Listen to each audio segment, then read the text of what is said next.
There's Jen, Pexi, Bonita Falls. Lucky furry boots. She hikes in style. Here's the little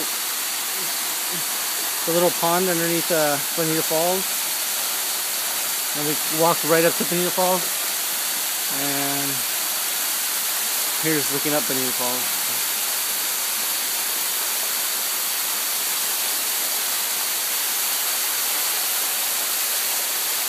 It's about a 160-foot drop.